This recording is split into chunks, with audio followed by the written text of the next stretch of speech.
Hello guys, welcome back to yet another PC building video. Pasensya, no? Apologize kung medyo hindi nyo nakikita kasi as you can see, maraming components dito sa aking harapan. Pero guys, this PC building video is different. This is so special, at least para sa akin. Kasi guys, this build ay para sa aking editor na si Ricky. Bubulong muna ako guys kasi apparently naririnig ako ni Ricky dun sa baba pagka gumagawa ako ng video. Ricky is so special to me as a friend kasi, well, aside from never siyang tumanggi sa mga inuutos ko, siya yung like nakasama ko from day 1 nung college sa STI up to that, basically up to nung nagkaroon ng pandemic, no, hanggang dun sa nagkaroon ng or nakat yung classes. Sobrang bait niya, sobrang matulungin, and sobrang sipag. No, katulad nga sinabi ko kanina, is never siyang tumanggi sa mga inuutos ko. For example, utusan ko siya, Ricky, pakiligpit naman to. Ricky, pakilinisan naman to. Ricky, pakiluto nga ng ganito, kain tayo. Ricky, paki-edit nga neto. Ricky, tulungan mo ako mag-setup ng studio, mga ganon. And makikita niya naman sa ibang mga PC, ay hindi PC, pero yung mga videos ko, no, kumbaga, yung mga work vlogs, kung saan yung ni-renovate, pero binago ko yung style netong studio, tapos yung sa mga podcast, no, lagi siyang nandun. Never siyang nagreklamo guys, no, as in. Pasensya na nga pala kung may mga lumilipad na lamok kasi malamok. So, as a token of my appreciation, reregaluhan ko siya ng buong PC setup. Christmas gift talaga to guys actually. Pero medyo na-delay. Pero yung mga ganitong klase ng gift is, it's better to be late than never. Anyway guys, this PC building video would not be possible, of course, kung wala yung MSI and Team Group. So this PC building video guys, I partnered with MSI and Team Group. So dito pa lang sasabihin ko na thank you so much for this. Sobrang laking tulong nito. I personally reached out to them, no? Basically long story short, sabi ko, can you provide components for a PC building video for my editor? Then basically sabi nila yes. Si Ricky guys ang aking editor and also siya ang mag-handle ng mga social media accounts tulad ng TikTok, Facebook, Instagram, and Twitter. Also guys, siya yung mag-i-edit doon sa channel ko, sa isa ko pang channel na CTX Productions. Actually guys, matagal ko nang binuksan yung channel na yon pero hanggang ngayon wala pa ring laman. Kasi honestly, hindi ko kayang i-manage lahat. So sobrang laking tulong ni Ricky na siya yung mag-handle ng mga ganong klase ng bagay. So with all that being said guys, let us now proceed sa introductions ng mga component. Pero syempre bago ang lahat, good evening sa inyo lahat guys. Maraming salamat sa pag-click ng video na ito. I really appreciate it. So without any further ado, let's get into the content. Simulan na natin guys yung introduction dito sa CPU or sa processor. This is an Intel build, so bumili ako. Yes, actually binili ko tong CPU na to. Ito guys ay ang Intel Core i9 11900K. This CPU has 8 cores and 16 threads, clocking in at 3.5 GHz base frequency up to 5.3 GHz boost frequency. Enough for video editing. I know guys, merong 10 cores, 20 threads yung Intel Core i9 10900K, I believe. Pero that processor kasi doesn't have PCIe 4.0 lane. Yung motherboard kasi guys na pinrovide ng MSI ay merong PCIe 4.0 at compatible siya sa mga M.2 NVMe Gen 4 na SSDs. Kaya syempre nag-go ako dito kasi iti-take advantage natin yon. Speaking of motherboard guys, MSI provided the MPG Z590 Gaming Edge Wi-Fi with tons of connectivity including the latest USB 3.2 Gen 2x2 port for up to 20 gigabits per second. File transfer is not a problem for this motherboard. It also have support for dual-channel DDR4 memory for up to 5,333 MHz overclocked clock speed. Robust power design with 14+1+1 duet rail power system which are designed for everyday use of heavy workload softwares. With a precise, faster, and undistorted current delivery sa CPU and sobrang beefy na VRM heatsinks, sustaining an overclocked CPU is not a problem in this motherboard. Speaking of overclocking, cooling down our Intel Core i9-11 and 100K ay walang iba kundi ang MSI MPG Core Liquid K240 all-in-one liquid cooler. This 240mm AIO should be enough to cool down the CPU even if it is overclocked. Siyempre, sisiguraduhin ko na within reasonable clock speed lang naman ang aking pag-overclock and hindi beyond its limit. Now, moving on to the memory guys, Team Group provided the T-Force Delta R RGB. This is a 32GB kit, 2x16GB of 3200 MHz memory, cache latency 16 with a timings of 16, 20, 20, 40 at 1.35 volts.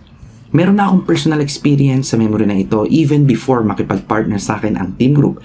And masasabi ko maganda talaga ang quality ng memory na ito. Speaking of Team Group guys, ang gagamitin ko for SSD ay walang iba kundi ang T-Force Delta RGB 1TB SATA-based SSD at T-Force Cardea 500GB NVMe M.2 SSD Gen 4. The T-Force Delta RGB SSD ay merong up to 560MB per second, up to 510MB per second read and write speed respectively. I mean, maganda siya kasi this is an SSD. Pero ang pinaka-highlight talaga sa dalawang SSD na ito ay itong Cardea. T-Force Cardea M.2 NVMe SSD. Actually, ito ay Gen 4. Meron itong read speed na hanggang 3,500MB per second at write speed na hanggang 3,000MB per second. Hindi lang yan guys, no? Meron pa isang kakaiba sa SSD na to because this SSD is actually not yet available here in the Philippines. Or at least according to Team Group and at least by the time of making this video, which is today is January 6, 2022.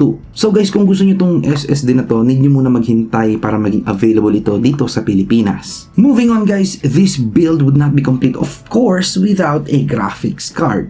Ito ay pang video editing na build. No, yes. Pero, syempre, meron pa rin namang paminsan na paglalaro ng games. That is why MSI generously provided one of their GPUs. Walang iba guys kundi ang MSI GeForce RTX 3060 Ti Gaming X LHR. This video card is a beast for gaming with 8GB of GDDR6 VRAM and clocking in at 1410 or 1410MHz for the core clock and up to 1770MHz boost clock. Syempre guys, need natin ng power. For the PSU, MSI also provided one of their power supplies, the MSI MPG A750GF power supply. Meron itong 750 watts na should be more than enough sa ating build at 80 plus gold efficiency rating.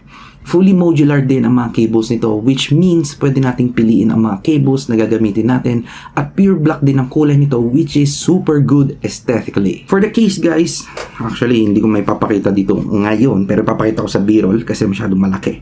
Ang gagamitin ko ay walang iba kundi ang MSI MPG Sekira 100R gaming case. This case can fit up to two 120mm or two 140mm fans or AIO sa taas, tatlong 120mm or dalawang 140mm fans or AIO sa harap, at isang 120mm fan sa likod. Support for up to E80X motherboard.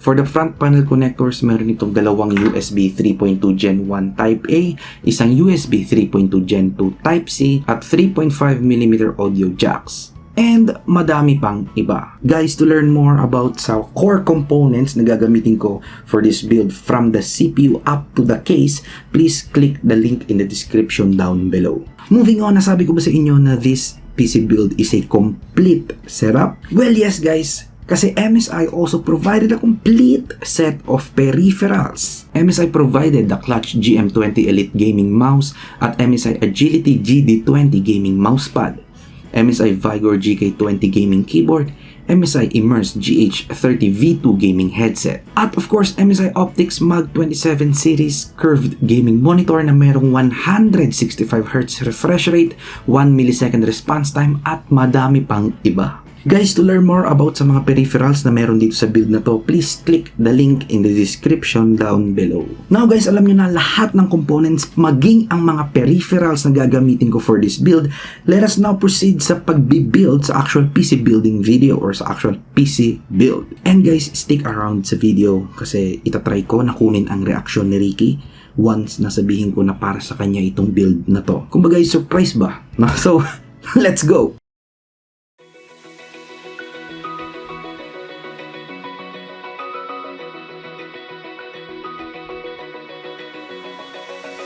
Open eye, feel the waves cut through me. Hypnotized by the sounds I'm breathing in. Hold tight, chemicals collide. Hold tight, hold tight, hold tight. Dripping lights paint the skies, all because of you. Dripping lights paint the skies, only you can make me move.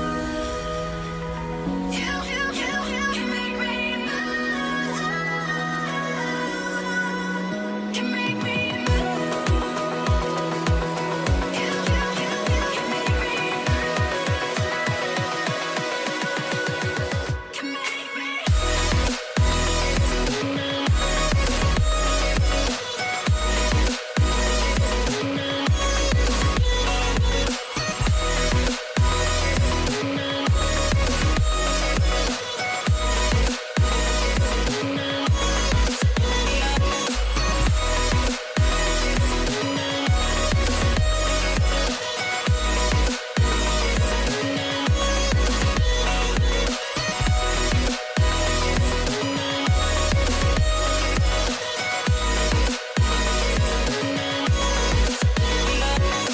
Go alive, make it last forever. Stop in time, yeah, I'm surrendering. Hold tight, chemicals collide. Hold tight, hold tight, hold tight.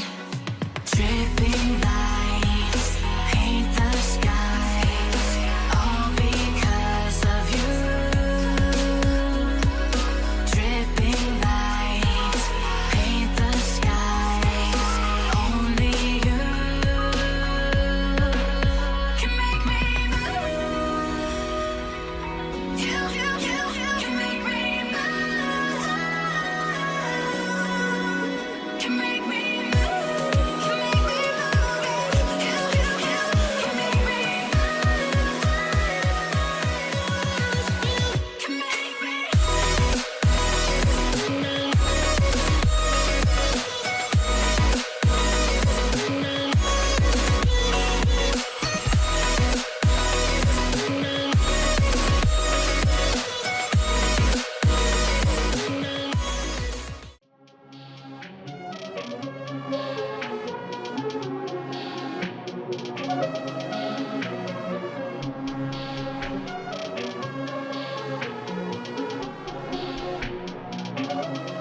Perfect.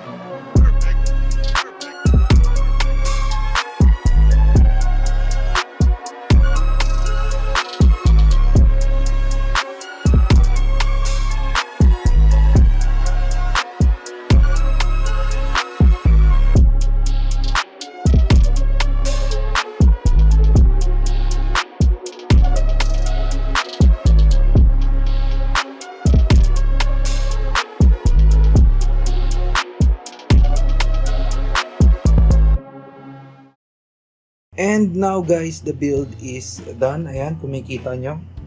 Ayan. So bali, nagkaroon lang ng mga konting problema.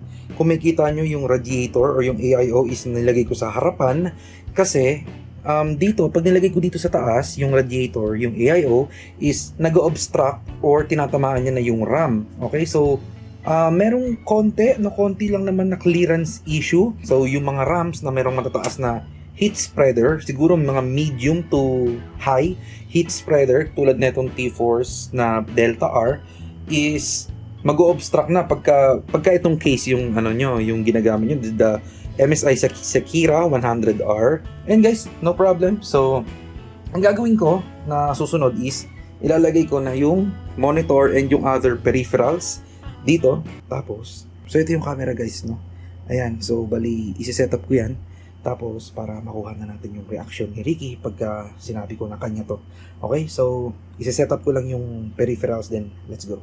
So, ayan guys, ayan yung buong setup. Huwag nyo na pansinin yung cable management kasi ibababa ko naman yan, ilalagay ko diyan dun sa baba, sa pwesto ni Ricky. So, anyway, ayun yung monitor. Tapos, Any settings, exit tayo sa advanced mode. So, ayan. Kung makikita natin, ayan o, motherboard, MPG, ayan. Tapos, yung CPU natin is 11 Gen Intel i9 11900K. Tapos, babata pa na tayo ng memory. Ayan, Team Group 2400. Pero, pwede natin i-enable yung XMP or Extreme Memory Profile. Tapos, sa storage naman, tignan natin kung binabasable storage. T-Force 1TB, tapos T-Force 500GB. So, ayan guys. Ito na yung build. Ayan, okay naman, no problem, no errors, no nothing, okay? So ngayon naman is, papaketin ko na si Ricky.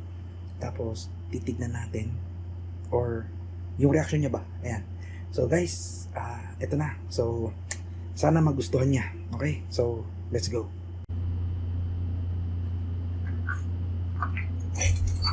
Dong, tulong ako dito.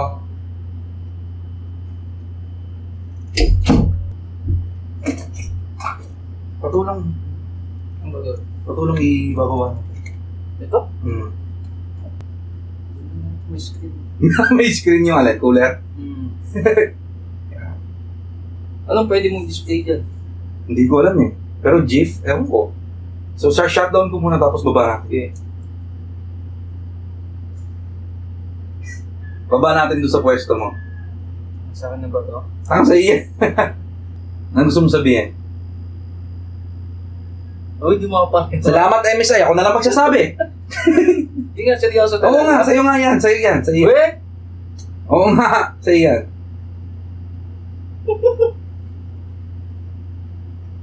Yan, para syempre, Prank ba yan? para makapag-edit. Prank? Bibuild ko yan para sa prank? Hindi no eh. Para makapag-edit ka ng maayos, tsaka para mas mabilis ka mag-edit, i9 yan, 11900. Okay, 11 Gen na Intel. Tapos, 32 gigs ng RAM. Yung ginagamit mo ngayon laptop, ilan? 8 gig RAM. 8. Tapos, i7 ba yun? i5? Basta sobrang bagal. Tapos ilan yung storage nun? Nasa 200 plus lang. 200? Hindi. 500, hinati sa dalawa. O yan. Ito, meron kang 1 terabyte na SSD, tapos meron kang 500 gigabytes na Gen 4 NVMe SSD. Yan. So, powered by Team Group yung storage mo and yung memory. Then, the rest is powered by MSI. MSI curved display. 1440p 165 Hz. Ayan, meron kang keyboard, mousepad, mouse. Meron kang headset. Sa'yo lahat yan. Anong gusto mo sabihin? Wala akong masabi. Masabi. Salamat ulit MSI. Ako na lang ulit magsasabi. MSI tsaka Team Group. Ayan. Nagulat ako. Ba't ka paano yung gulat? Natulala ako rin. Na-shock ako. Dapat Christmas gift yan. Kaso yun nga, na-delay. So ngayon na lang. Okay lang naman. Yung mga ganyang gift, it's better than late. It's better to be late than never. Araw-araw naman, Pasko eh.